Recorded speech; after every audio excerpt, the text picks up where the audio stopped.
എടാ സ്റ്റഡി അതിനോട് ഇങ്ങനെ നോക്കി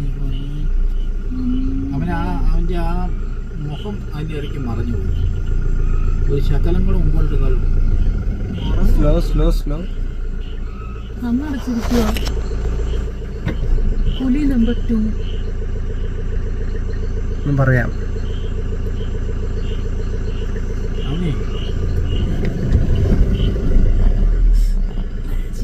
ഹലോ.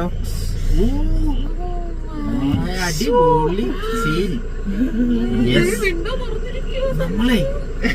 നമ്മളെ ഹലോ എന്ന് പറഞ്ഞാല് ഫോട്ടോ എടുത്തോന്നുകൊണ്ട് എല്ലാരും വന്ന് നിൽക്കുന്നത്. ആ ബൈസണാണെങ്കിലും മാനാണേലും പുലിയാണേലും നിങ്ങൾ ഫോട്ടോ എടുത്തോളൂ. കണ്ണു തുറന്നിട്ട് നമ്മളെ നോക്കുക കേട്ടോ. Okay, thank you.